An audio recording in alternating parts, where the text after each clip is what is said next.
प्रिय भक्तों, आप सभी का शिव बने किसान की इस धार्मिक कहानी में आप सभी का स्वागत है। आज के इस कहानी में हम लोग जानेंगे कि किस प्रकार से भगवान शिव ने एक किसान की मदद की और उनकी जिंदगी बदल दी। बहुत पुराने दिनों की बात है। एक गांव में शिवराम नामक एक आदमी अपनी पत्नी के साथ रहा करता था।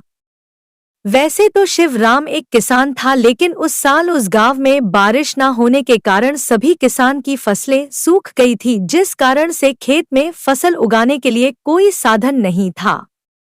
इस कारण से उनके जिंदगी काफी हताश और निराश चल रही थी। लेकिन उनके पास एक हाथ से चलाने वाला ठेला था, जिसको वह दूसरों की सामान को ढोने के लिए उपयोग करता था।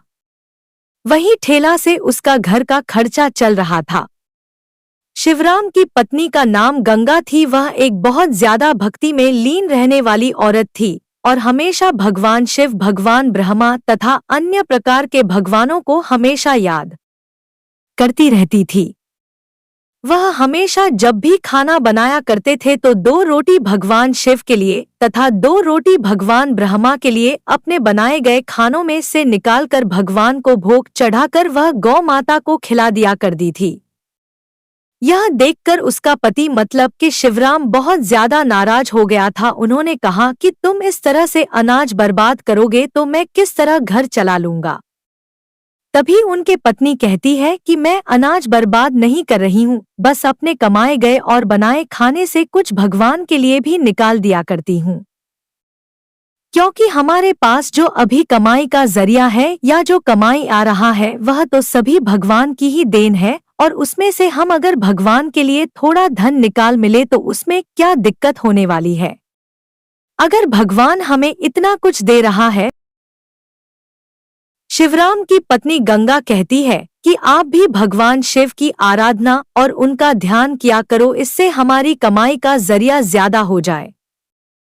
उन्होंने अगले दिन ठीक वैसा ही किया। भगवान का ध्यान करके घर से निकला और उसे उस दिन बहुत ज्यादा कमाई हुई थी। वह बहुत खुश था। शाम को जैसे ही घर आया और अपनी पत्नी गंगा से कहता है कि आज मेरी कमाई बहुत ज्यादा हुई है और इस कारण से मुझे बहुत ज्यादा पैसे मिले हैं। तभी उनकी पत्नी खुश होकर कहती है कि यह तो भगवान की देन है। आज आपने भगवान को दिल से याद किया है और भगवान शिव हमारे साथ हमेशा ऐसा ही करेंगे आगे तक। उन्होंने उन पैसों को अपने राशन के लिए उपयोग किया और जब थोड़ा पैसा बच गया तो उनकी पत्नी बोली कि हम कुछ पैसा भगवान के चरणों में समर्पित कर देते हैं। उन्होंने कहा कि हम इसमें से कुछ पैसा निकालकर मंदिर के पुजारी को दे देंगे, जिससे वह भगवान की सेवा में इसका उपयोग करेंगे। इसमें शिवराम ने भी अपनी सहमति जताई और कहा कि तुम सही कह रहे हो, आखिर भगवान के नाम से ही हमें इतने सारे धन की प्राप्ति हुई है। एक दिन की बात है, शिवराम कहीं गया हुआ था अपने कार्य करने के लिए और जब वह अपने घर लौटा तो उसकी तबीयत ज्यादा खराब हो गई थी। उनकी पत्नी गंगा जब उसके सर पर हाथ फेरा तो देखा कि उन्हें बहुत ज्यादा बुखार है। उसने तुरंत ही अपने पास के डॉक्टर को बुलाया और कहा कि मेरे पति जी को बहुत ज्यादा बुखार है, इनको किसी प्रकार की दवाई दीजिए कि इनका स्वास्थ्य सही हो जाए। डॉक्टर ने कहा बुखार काफी ज्यादा है, अब तो 1 महीने स्वास्थ्य सही होने में लग जाएगा। तभी दोनों पति पत्नी में ने कहा कि अगर 1 महीने में इनकी तबीयत सही होगी तो हमारा घर खर्च कैसे चलेगा, आखिरी 1 महीने तक कौन कमा कर लाएगा और उनका घर चलाएगा। क्योंकि उस साल भी बारिश नहीं हुई थी और उनके खेत में अभी तक सूखा ही था, इस कारण से फसल भी नहीं हुई है और तबीयत खराब होने के कारण वह मार्केट में ठेला लेकर नहीं जा सकता था। ऐसे में उसका रहन सहन बहुत मुश्किल होने लगा था। 10 दिन बीत जाने के बाद उसने देखा कि उनकी तबीयत थोड़ा थोड़ा सही हो रही है, लेकिन फिर भी अभी तक वह चलने की हालत में नहीं है। तो उन्होंने सोचा कि मैं तो खेत भी नहीं जा सकता और हमें पैसे कमाने का कोई रास्ता नजर नहीं आ रहा है, क्योंकि मेरी तबीयत खराब है। पता नहीं आगे की जिंदगी कैसी चलेगी। यह सभी चीजें भगवान ऊपर से देख रहे थे, क्योंकि शिवराम की पत्नी गंगा और शिवराम ने भी अब तक भगवान की बहुत भक्ति की है और वह हमेशा भगवान के लिए कुछ ना कुछ खाने पीने के सामान में से भगवान शिव तथा भगवान ब्रह्मा की आराधना के लिए निकाला करते थे। भगवान शिव बहुत ज्यादा चिंतित थे कि वह शिवराम की मदद किस प्रकार से करें। एक दिन की बात है, भगवान शिव ने ब्रह्मा को बुलाकर कहा कि हमारा भक्तों का हाल बहुत बुरा है, हमें उसकी मदद करनी चाहिए।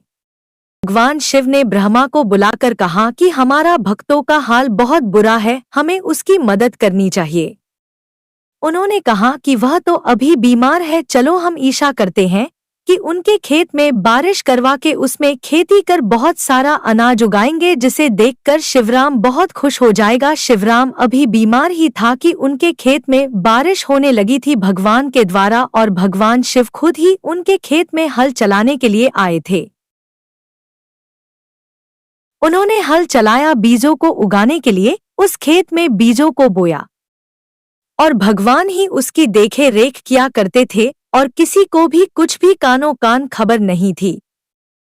एक दिन की बात है, भगवान शिव शिवराम के सपने में आते हैं और कहते हैं कि तुम्हारे खेत में बहुत सारे फसल लहलहा रहा है, तुम सो क्यों रहे हो, जाओ अपने फसल को काटो और उसे बेच दो, इससे तुम्हारी जिंदगी की सारी मुसीबतें आसान हो जाएगी। इतना सुनते ही शिवराम की आंखें खुल गई और वह सपना टूट गया। उन्होंने सोचा कि भगवान शिव खुद ही आकर अगर ऐसा कह रहे हैं तो हो सकता है कि हमारे बंजर खेत में बहुत सारी फसल हो सकते हैं। उन्होंने सुबह होने का इंतजार किया और दूसरे ही दिन अपने खेत में गया तो देखा कि बहुत सारी फसल उसके खेत में लहरा रही है। फसल बहुत ज्यादा मात्रा में उगी थी। शिवराम और उसकी पत्नी गंगा दोनों फसल की कटाई करते हैं। अब शिवराम और उसकी पत्नी गंगा दोनों फसल की कटाई करते हैं और उसे मार्केट में अच्छी कीमत में बेच देते हैं। इससे उन्हें काफी ज्यादा पैसे मिल जाते हैं और गांव में वह सबसे अच्छे और अमीर हो जाते हैं।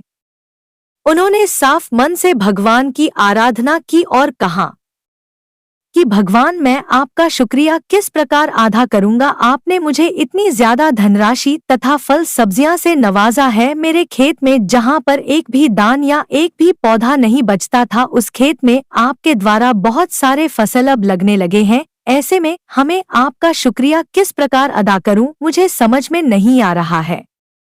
तभी उनकी पत्नी गंगा कहती है कि हम पहले भगवान के लिए कुछ खाना बचाकर भोग लगाकर गौमाता को खिला दिया करते हैं, तो हमारा कार्य अभी भी जारी रहेगा। उन्होंने इस कार्य को आगे तक जारी रखा और इस तरह से भगवान का शुक्रिया अदा करने का प्रयास किया। आज की इस कहानी में भगवान शिव जी की महिमा तथा भगवान शिव अपने भक्तों की मदद करने के लिए खेत में हल तक चला लेते हैं और अपने भक्तों की सदैव किसी न किसी रूप में मदद करते रहते हैं। इस कहानी में देवों के देव महादेव जी के बारे में जानने का मौका मिला है। उम्मीद है कि आपको यह कहानी अच्छी लगी, तो कृपा करके इस हिंदी कहानी को अपने दोस्तों के साथ अवश्य शेयर करें और हमारे चैनल को सब्सक्राइब जरूर करें। धन्यवाद।